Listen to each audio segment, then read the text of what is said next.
வணக்கம், எல்லோரும் எப்படி இருக்கீங்க? இன்றைக்கி ஒரு ஹெல்த்தியான பிரேக்ஃபாஸ்ட் ரெசிபியோடு உங்கள் எல்லாரையும் சந்திக்கிறதுல எனக்கு ரொம்ப ரொம்ப சந்தோஷம். தம்ப்நெயில் பார்க்கும்போதே தெரிஞ்சிருக்கும், இன்றைக்கி நம்ம ஓட்ஸ் சப்பாத்தி தான் செய்ய போகிறோம். என்ன ஓட்ஸில் சப்பாத்தியா அப்படின்னு தானே யோசிக்கிறீங்க? ஆமாங்க, இன்றைக்கி ஓட்ஸ் வச்சு தான் நம்ம சப்பாத்தி செய்ய போகிறோம்.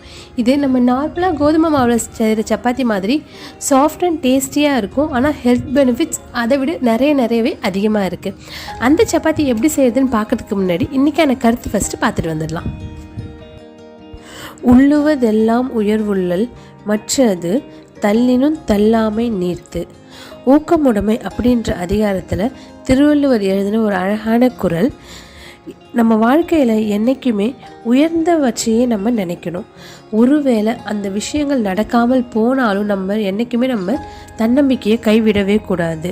அந்த உயர்ந்தவற்றை எண்ணுவதே ஒரு பெரிய நற்குணம் அப்படின்னு சொல்கிறாங்க.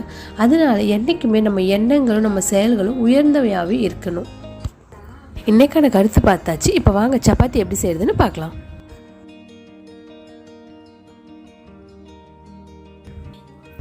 முதல்ல நம்ம ஓட்ஸை ட்ரை ரோஸ்ட் பண்ண போகிறோம். அதுக்கு ஒரு கடாய் வச்சுக்கலாம்.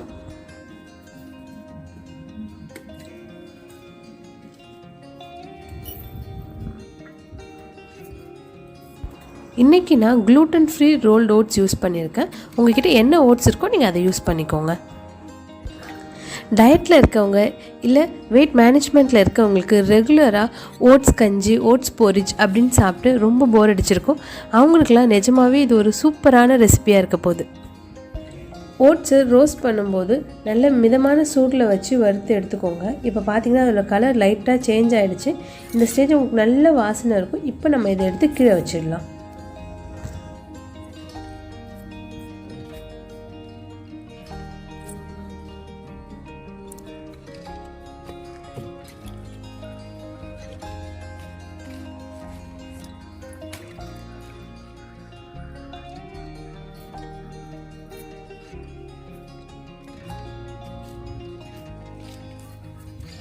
நம்ம சப்பாத்தி மாவு சுடு தண்ணியில் வச்சு தான் பிசைய போகிறோம்.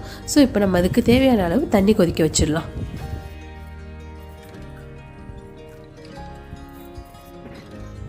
நம்ம வறுத்து வச்ச ஓட்ஸ் இப்போ நல்லா ஆறிடுச்சு. இப்போ நம்ம இதை அரைச்சி எடுத்துடலாம்.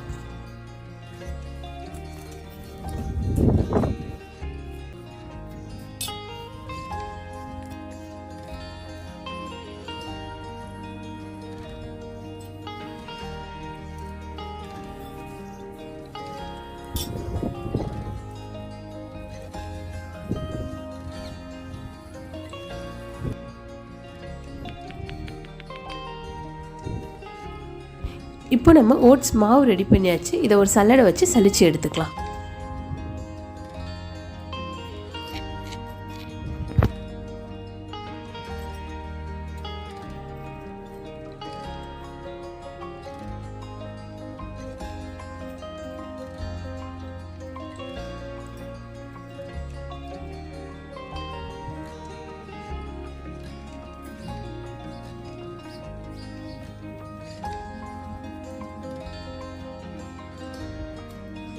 இப்போ நம்ம இதுக்கு தேவையான மசாலாஸ்லாம் ஆட் பண்ணிடலாம்.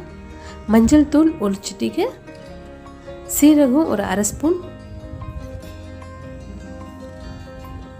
உப்பு 1/4 டீஸ்பூன், கொஞ்சம் கொத்தமல்லி. இது எல்லாத்தையும் சேர்த்து நல்லா மிக்ஸ் பண்ணி விட்டுக்கோங்க. இன்றைக்கி நான் பிங்க் சால்ட் யூஸ் பண்ணியிருக்கேன். நீங்களுமே உங்கள் குக்கிங்கில் ஒயிட் சால்ட்டுக்கு பதிலாக பிங்க் சால்ட் யூஸ் பண்ண பழகிக்கோங்க. அதில் அவ்வளோ ஹெல்த் பெனிஃபிட்ஸ் இருக்குது நம்ம ஒயிட் சால்ட்டை கம்பேர் பண்ணும்போது. இப்போது இது எல்லாமே நல்லா மிக்ஸ் ஆகிடுச்சு. இந்த ஸ்டேஜில் நம்ம நல்லா கொதிக்க வச்சுருக்க தண்ணியை எடுத்து இது கூட கலந்துக்கலாம்.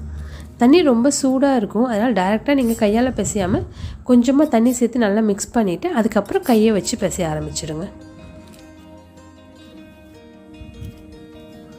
உங்களுக்கு ரொம்ப மாவு கையில் ஒட்டுற மாதிரி இருந்துச்சுன்னா நீங்கள் லைட்டாக எண்ணெய் போட்டுக்கோங்க. அப்படி இல்லைனாலும் இது நல்லா சாஃப்டாக இருக்கும் இந்த மாவு. நீங்கள் எண்ணெய் இல்லாமல் கூட பிசையலாம்.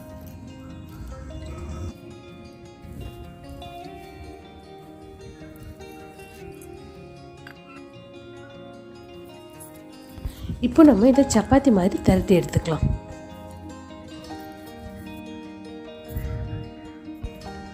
இப்போவும் நீங்கள் மைதா மாவுக்கு பதிலாக நம்ம ஏற்கனவே அரைச்சி வச்சுருந்து ஓட்ஸ் மாவையே இது கூட கலந்து திரட்டும் போது யூஸ் பண்ணிக்கோங்க. இந்த சப்பாத்தியில் நம்ம யூஸ் பண்ணியிருக்க எல்லா பொருளுமே உங்கள் உடம்புக்கு அவ்வளோ நல்லது. அதனால் கண்டிப்பாக இதை உங்கள் வீட்டில் நீங்கள் ஒரு தடவை ட்ரை பண்ணி பாருங்கள்.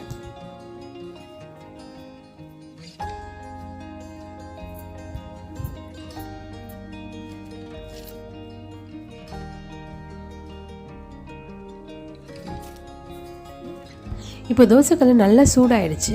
நம்ம லைட்டாக நெய் போட்டுட்டு அதுக்கப்புறம் இந்த சப்பாத்தியை போட்டு வேக வச்சு எடுத்துக்கலாம்.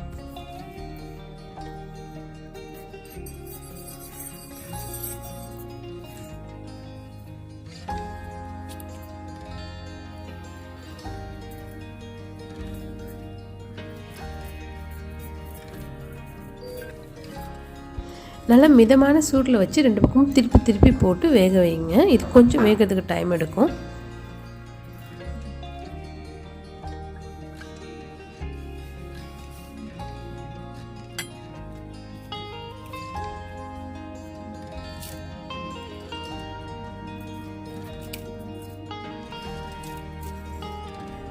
இப்போ 2 பக்கமும் நல்லா வெந்துடுச்சு. நம்ம சப்பாத்தி எடுத்துடலாம். நம்மளோட ஹெல்த்தியான ஓட்ஸ் சப்பாத்தி ரெடி ஆகிடுச்சு. செம்ம டேஸ்ட்டாக இருக்கும். இது நீங்கள் கண்டிப்பாக உங்கள் வீட்டில் ட்ரை பண்ணி பாருங்கள். இதுக்கு நீங்கள் நார்மலாக சப்பாத்திக்கு என்ன சைட் டிஷ் வச்சு சாப்பிடுவீங்களோ அது கூடவே சாப்பிடலாம். உங்களுக்கு இந்த வீடியோ பிடிச்சிருக்குன்னு நினைக்கிறேன். பிடிச்சிருந்துச்சுன்னா லைக் பண்ணுங்கள். மறக்காமல் நம்ம சேனலை சப்ஸ்கிரைப் பண்ணிவிட்டு பக்கத்தில் இருக்க பெல் பட்டனையும் கிளிக் பண்ணிக்கோங்க. அப்போ தான் நாங்கள் போடுற வீடியோ உங்களுக்கு உடனே நோட்டிஃபிகேஷனாக வரும். உங்களை இன்னும் ஒரு இன்ட்ரெஸ்டிங்கான ரெசிபியோடு சந்திக்கிறோம். அதுவரை நன்றி, வணக்கம்.